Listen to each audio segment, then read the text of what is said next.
ഇത്തവണ നേരത്തെ എത്തിയ കാലവർഷം ജില്ലയിലെ ടൂറിസം മേഖലയെ പ്രതികൂലമായി ബാധിച്ചു. ദിവസങ്ങൾക്ക് മുൻപ് പെയ്ത കനത്ത മഴ മൂന്നാറിന്റെ അടക്കം ടൂറിസം മേഖലയ്ക്ക് വലിയ നഷ്ടമാണ് വരുത്തിയത്. മധ്യവേനലവധി അവസാനിക്കാറായതോടെ വിനോദസഞ്ചാര കേന്ദ്രങ്ങളിൽ സഞ്ചാരികളുടെ വലിയ തിരക്ക് അനുഭവപ്പെടുന്ന സ്ഥിതിയുണ്ടായിരുന്നു. മഴയെത്തി നിയന്ത്രണങ്ങൾ ഏർപ്പെടുത്തിയതോടെ വിനോദസഞ്ചാര കേന്ദ്രങ്ങൾ പാടെ ശൂന്യമായി. വിനോദസഞ്ചാര മേഖലയ്ക്ക് ഏറ്റവുമധികം ഉണർവുണ്ടാകുന്ന മാസങ്ങളാണ് ഏപ്രിൽ മെയ് മാസങ്ങൾ. മൂന്നാർ അടക്കമുള്ള വിനോദസഞ്ചാര കേന്ദ്രങ്ങളിലേക്ക് സഞ്ചാരികൾ ഏറ്റവുമധികം എത്തുന്നതും ഈ കാലയളവിലാണ്. എന്നാൽ ഇത്തവണ നേരത്തെ എത്തിയ കാലവർഷം ജില്ലയിലെ ടൂറിസം മേഖലയെ പ്രതികൂലമായി ബാധിച്ചു.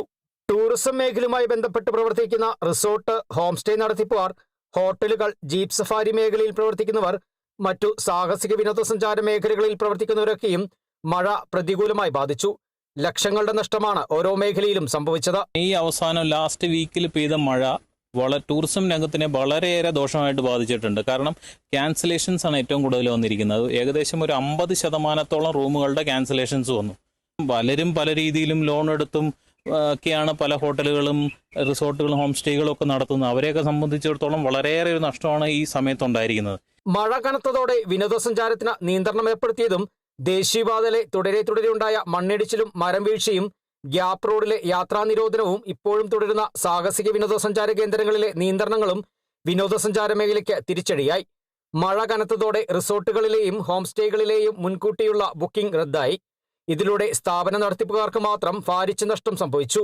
ഇത്തവണ മധ്യവേനൽ അവധി ആരംഭിച്ച ശേഷം മെയ് മാസത്തിലാണ് ഏപ്രിൽ മാസത്തെ അപേക്ഷിച്ച് സഞ്ചാരികളുടെ വലിയ തിരക്കനുഭവപ്പെട്ടത്.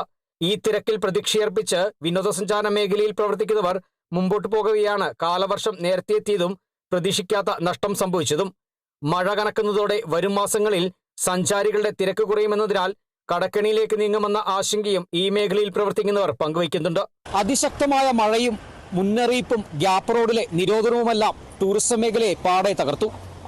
ടൂറിസം ഉപജീവന മാർഗമാക്കിയ ആളുകളെ സാരമായി തന്നെ ബാധിച്ചു എന്ന് വേണം പറയാൻ.